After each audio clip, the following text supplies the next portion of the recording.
it's really hard to keep a professional relationship with somebody after asking them not to put their fingers in their mouth.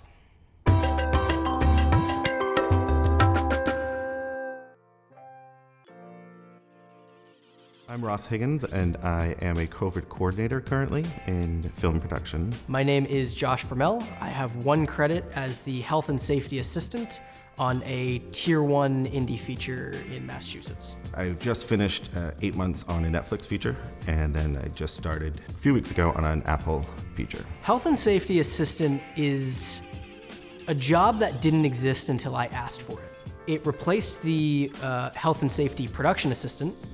And when I was asked to do the job, I did not want that title because I was no longer doing production assistant work. So I asked for more money and a better title. So they removed the production and made me the health and safety assistant. The film industry is an extremely old, extremely well-oiled machine. And anytime a wrench is thrown into that machine, it generally causes pretty substantial problems. COVID is the biggest wrench that has ever hit the film industry. And COVID departments are a manifestation of that wrench. So when you're the person on set whose job it is to essentially make it so people have to be doing the job differently that they've been doing for 10, 20, 30, 40 years, you are almost instantly no one's best friend. I often felt like, I was alone out there, being that I was the only person on set who was dealing with that. Did you, in all of the many people you had, ever feel like you needed more? Yes, honestly, I mean, we, on set, let's say we had anywhere between 30 and 40 PAs at one time, and we could always have used more because our crew, our crew was 150 to 250 depending on the day. So using more people would have been better. Mm-hmm. And that was just shoot, because we also had a small team of 10 to 15 people that would help with the prepping site, where we're building, where we're painting, what we're doing coming up. And then also we would have a smaller, maybe 10 to 15 person crew at sites we were wrapping out to make sure that people are still staying distance and getting checked in and doing that. So we're in 3 or 4 or 5 places at once. So we each had a team. So I had started on an indie film. It was my second union project back since COVID had started. I was on as a set dresser for the first about week and a half. As the movie got closer to filming, they cut back on the amount of set dressers, so I was let go. About 2 weeks later, I got a call, and I was asked to come in and talk to the health and safety supervisor. As I soon found out, every single COVID production assistant, or health and safety assistant, production assistant, as they were called on this, was either fired or quit.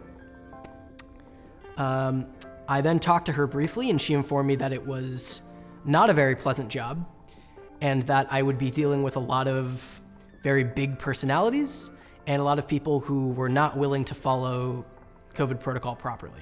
She explained to me that I would have as much freedom as I wanted in terms of what duties I wanted, either to be enforcing COVID on set or to be dealing with coordinating testing offset in the office. I always choose to be on set with the shooting crew when I can.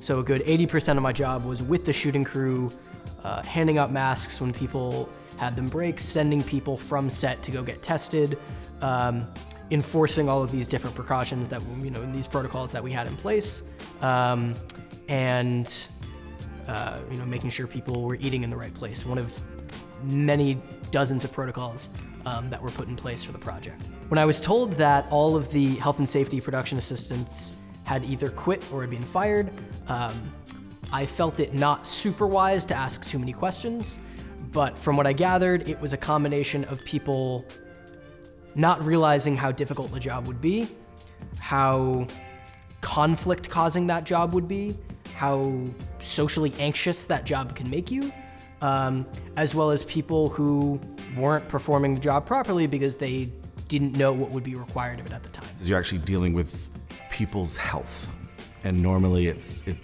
the joke was always been, we're making movies not saving lives, but we really kind of are, at least we're keeping people safe, maybe not saving lives, that's a bit too strong, but keeping people safe. And I think that's it elevates the stress a bit more, and also the concern of fixing problems a bit quicker, a bit faster, a bit more efficient, because it is people's health involved. So we want to keep them safe and keep them employed. I mean, the industry was out of work for 6 months plus, so we want to be at work. We are creative people. We can't just sit around doing nothing. So a lot of the people who were taking these positions were people who were trying to break into the industry.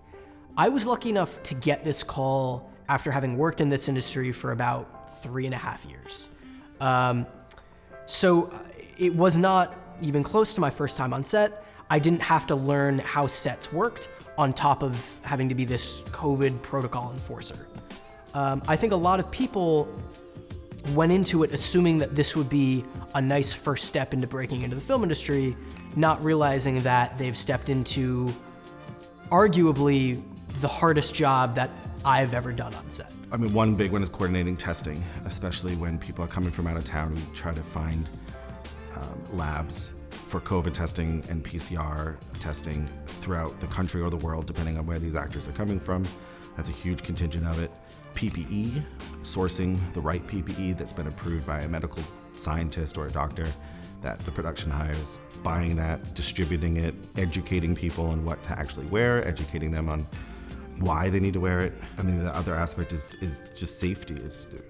Some productions call it health and safety team or COVID department or health, safety, and cleaning. After the set is dressed, someone would come in and fog it, clean it, wipe it down.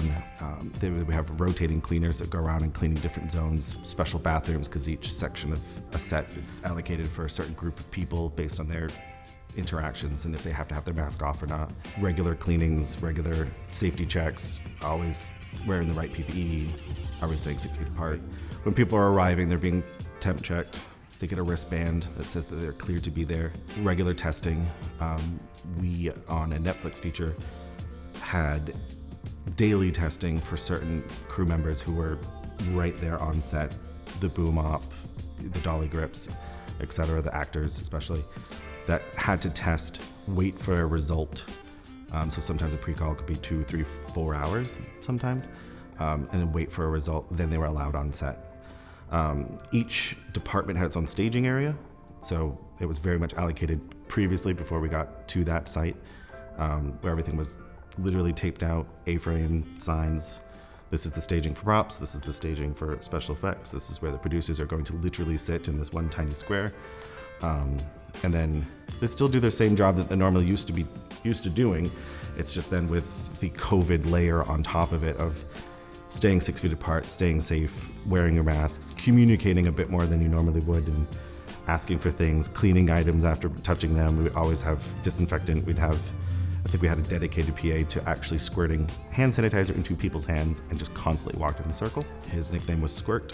Lunch, we did our best to stay on 10-hour days, so it was always a walking lunch, but we'd slowly break departments to be able to go and pick up their lunch, which they had ordered the night before, because they get a Google form sent from catering the night before to pick up their boxed lunch. Most would go back to their cars to kind of relax and take off their masks, but we did have dedicated areas with barriers on 8-foot tables, so people still staying 6 feet apart and could actually eat. Every 2 hours, we always took hand washing and water breaks. So the first AD would always call out a break. Everyone could go off to their own thing, take off a mask, just take a breather. Water, I mean, dehydration was huge at the very beginning because people were scared to be able to even drink a sip of water. So we found that that was important. And the act of taking off your mask and drinking water is really not going to be spraying too many aerosols as much as eating would. Eating is much more COVID unsafe. We couldn't set up and go in ahead of time. We didn't do a normal tech scout. We couldn't go through, and so sometimes we were getting to a location, and that's when they would be setting up. The DP would then decide where the lights were going that morning, and then the shoot day would happen. Our director also was very specific and knew exactly what he needed, so sometimes we would shoot for 2 or 3 hours and we would wrap for the day, which was pretty different. I think Netflix was incredibly responsible and responsive to our needs and to do things safely. They always had an answer. We had resources available to us, epidemiologists and doctors and medical teams, and a safety team. I think their safety team they tripled it, I believe. So we had constantly, we'd even people on set every day from the safety team, and we were a very large production, a very large budget. So a lot of focus was on us because we were, I think, the most expensive production in the country at the time. So, and a lot of very good people involved in the project. So that was lucky for us. I think we did have a bit more resources available than maybe some other productions would have without that. Putting aside lack of resources, being that this was a relatively low budget movie, was the few people who were not particularly interested in following COVID protocols, while also not willing to admit that that's what they were doing. There was a good 3 or 4 people who ended up taking up about 50% of my time on my average day on that movie, because these were the people who I had to stop from eating and drinking in the middle of the set. These were the people who I had to, stop from taking off their mask, who I had to follow around and give hand sanitizer when they sneeze and not wash their hands, or hand off another mask to because their mask was broken, or carry their face shield for them, which was an extra layer of PPE that was required for specific members of the crew. That ended up becoming a good, 75, 80% of my job. There is kind of the normal handing off masks, giving sanitizer when people need it, but most people, especially towards the end of the movie, had already figured out what they needed to stay prepared on set. They could get an extra mask at the beginning of the day, bring their own sanitizer, not go into situations where they need to use sanitizer. But there was just these couple of people who ended up, I don't think on purpose, and I don't think with malice of forethought. I think simply because they were set in their ways in this industry, and they were not used to having to work differently and keep more things in mind. People would also change throughout the project. I had people who started off very easy to work with who got harder, and I had people who started off very difficult, and after communicating to them what the problems I was seeing were able to improve it and actually start to help me. The things we're asking the crew to do are not particularly complicated. It's mostly the same things you hear on the news from the CDC. It's a lot of keep social distancing when possible, wash your hands as much as you can, wear masks, wear this type of mask if you're gonna be within X amount of feet of somebody who isn't wearing a mask. Those specific protocols that were, designed for this movie and others like it were not very complicated, but definitely took at least a few days for people to get used to. There were several other productions filming at the time we were. Every single one was ranging from slightly larger than us to eclipsing our budget entirely by 10 to 20 fold. These productions had, whereas we had 2 people in the health and safety department, they had 50 or 60 or 70 people. Granted, they had a larger crew and they had more of a need for that amount of people, but still absolutely not proportional to the amount of resources we had. They were able to test more. I know, at least for our show, the typical testing protocol was if you were starting, you needed to be tested within 48 hours of starting your first day. If you were in one specific group that did not need to go near actors, you would be tested about once a week. If you were in the position where you were going to be near the actors, especially when they were unmasked, then you would be tested, I believe, 3 times a week. Whereas I know other productions had much more rigorous testing schedules. We had a group of people called zone monitors. What's that? We got them through a medical staffing group, so a lot of them are EMTs or had just graduated nursing school or something, and they were ones that would check people in, they would screen people, temperature check, wristband, walk around the office, walk around the site or the set. They would monitor the zone and make sure that people that were in zone A were wearing the appropriate, K95 face shield, gloves, maybe gowns, depending on what we were doing back then in August of last year. And then zone B or, yellow zone, a little less PPE and a little more relaxed. So these zone monitors would actually monitor that, and those we would get from a medical staffing company. Yeah. Yeah, see, we relied much more on, I guess what I would call the COVID honor system, which is we don't have enough people to fact check whether or not you're telling the truth. Right. And unless I remember what zone you're in from looking at the PDF, if you lie to me, there's a decent chance you're getting away with it. And it did happen several times. But there was nowhere to hide on ours at all. Nowhere to hide. We knew everything. We knew everyone's history. We knew everyone's clearances. We knew where they were allowed to be and when they were allowed to be there. Because we Sounds had magical. many, many, many bodies. Anytime we needed to fix an issue, or anything would come up where we needed more of something, or more positions, or more bodies, we would never said no to. So it was slightly unlimited to the extent of obviously a film budget, but no one ever asked how much is that going to cost, ever. Fascinating. So my understanding when I started was don't ask for anything that we don't already have because there's no money to buy it. There was a set amount of masks and hand sanitizer that was on set, and if we needed something new, then we couldn't have it.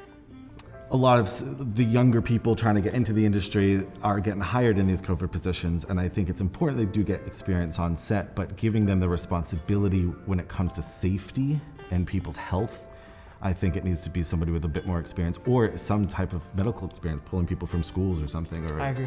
A nursing school, a med school, as an internship even. I mean, this isn't going away anytime soon, I think. So I think PAs with experience could help, but I don't think it really should be, especially from a coordination aspect and actually sourcing equipment and maintaining safety. I think it shouldn't be a PA.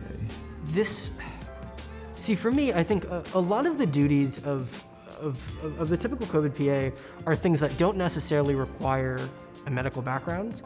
I think my biggest, although I agree with you, I think my biggest problem with it was there's kind of this understanding with production assistants that they're not being paid a ton while they're there. This is not a career job for most people. They're trying to get in, figure out what they want to do, make their connections, and get the hell out of that position because it's very rarely the most fun one on set. And I think there's an amount of responsibility you have when you're doing this job where you're not really answering to the producers, you're not answering to the creative higher-ups. You're there to really stop anything, no matter who's breaking the rules, and no matter what's happening, you're there to stop it. You really are kind of external to the rest of the crew. And I think for those people who are, really trying to break in the industry, meet people, form good relationships, which is really what the majority of being a PA is, you can't be walking around yelling at people, having arguments with people. I would never expect somebody who's within their first couple of years to even consider doing that. And I think it's why there's a lot of turnover in the position. It's very, very difficult to form meaningful professional relationships with people when you kind of have to be a jerk sometimes. Right, yeah, you want that next job. You want to make those connections. And Exactly. You're not going to when you're yelling at someone to put on their mask. Do you think that the crew would treat, these COVID people differently if they were people fully outside of the industry, such as just medical professionals or students who are not at all interested in film? I think it's there's two answers in a way. I feel that there's some that could respect that, that respect the medical side of things and the medical answers they'll get, and it comes from a place of science. But in another sense, there could be the reaction of people go, well, you don't understand what I need to do every day to do this job. You don't know what it is like on set, which is something that we did experience, that we did have a lot more medical people on site, that things were bounced off of a bit more. They didn't really understand because they don't know how a set runs. They don't know what we need to do to get the job done, or what a grip does. What is a grip? They didn't understand what that is. So it is a little different. I think if we do bring more medical people in, they need to understand and have just a small class as we are, like when we need to do a training in COVID, I think they need to do a little training in production. I agree. No, I think that'll help. I think you're absolutely right. I mean, expecting people who are trying to break into this industry to then kind of have this higher on the hierarchy position, having to be the bully on set, it's unrealistic. And I think, you know, we'd see a lot of benefit from people who aren't willing, who aren't worried about, you know, damaging these relationships. And I think there is a lot to be said about, you know, I think there is a lot to be said about these people who really are going to be putting people in danger because they're not willing to say what is necessary, understandably, simply because it can be really hard to make a good impression on set. It's a really stressful environment, and people don't want to be told what to do, especially by somebody who they know doesn't understand their job. Although you are there to do something important and your job has to kind of take precedent over a lot of other things, I think you do have to be relatively understanding about what it's like from the opposite end of things. Obviously, people, they want to help out. Most people in this industry are not, you know, total jerks. They don't want to make your job harder. I think having a little bit of that empathy, having that conversation, instead of just saying, you can't do this, you know, it's inappropriate for you to do this, you say, what can I do to help you figure out a way to make this work for both of us, so that we're following COVID protocols and that, you know, you're still completing your function, whatever your duties are normally on set. We had our little equations that we could use. You know, how many people can we have in this room that this sized? Yep. And that was the extent to how I could give those answers. And people, I think this speaks to your point about getting, you know, real medical professionals in here. I can't answer any of the questions that people really want to be asking. Right. I can answer protocol questions that I have been told that I was given in a document. And beyond that, you know, that's to the extent of actually teaching people about COVID and making these decisions on the fly without having to go talk to somebody else. That's something I'm never going to be capable of doing without at least a couple of years of medical experience. That is true. And knowing math is very helpful. Yes. Doing those equations, but also figuring out cycle, you know, air rotation cycles per hour based on what type of filtration the building has, wherever you're filming at, and how many, what percentage is fresh air, just even talking just about filtration systems. I mean, I don't know filtration systems. No, neither do I. Exactly. Absolutely not. But also, I assume you had the budget for proper. Yes, yeah, I mean, we had units that were used in hospital clean rooms that we sourced. We got roughly about 60 of them. They were about 2,500 each. So we had about 60 units that were brought to every location we were filming at. We would just keep the doors open. Right. We didn't have the budget for that at all. I would say the biggest frustration was simply the people who were not willing to engage with the COVID protocols and who would then be upset with me when I would ask them to.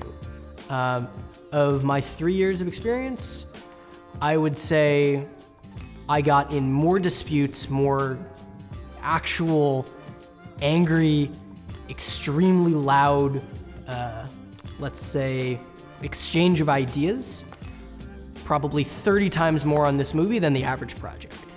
I would say there was at least one real angry, bitter moment between me and at least one other person on the crew, at least once every 2 days. Most of these people, granted, the vast majority of the people I was working with were excellent. People who were willing to help me, people who were aware of the job I was trying to do, people who not only just for the sake of following the rules, but because they were aware of the importance of following these protocols. The vast majority of people on this set were fully willing to cooperate to the fullest extent of their ability with following all of these protocols. It was just these specific few people who I struggle to say chose to act like this. I think crew at first were incredibly nervous. I know that we did, before our first shoot day, we did a rehearsal day for the crew. It wasn't a rehearsal like we normally would for a cast or a camera test. It was an actual filming rehearsal day for the crew, just to know load in, how do you load in safely, what is a red zone, what is a yellow zone, how far apart are you when you're bringing in your equipment, how far apart are you when you're setting things up. I just realized I'm standing next to somebody and I shouldn't be, or something like that. So we did a full rehearsal day to get people a little more comfortable. So the first day of filming wasn't too much of a shock to people, because especially on the Netflix feature, it was everybody's first job back. Nobody knew what to do. It surprisingly was quick. For the learning curve was very short. The time period where people realized what we needed to do in order to get the job done, people didn't really push back on it too much, because I think everyone was excited to be back at work. People were excited to, be getting that paycheck finally. I think I was a little worried about, career grips who have been doing it for 30 years would absolutely not want to change their ways, but how quickly people really just adapted and changed. I mean, as a species, as a group of humans, I mean, it was very surprising how quickly. I thought we'd get a bit more pushback on certain policies and everything, and we didn't really meet with that. I mean, a couple bad apples, but we had at some points, and I think we had about 600 to 700 crew members, and no issues really. I mean, everybody was on board. Everyone knew when they needed to test. Everyone tested. Everyone wore the PPE. They stayed 6 feet apart, and we still got the movie done.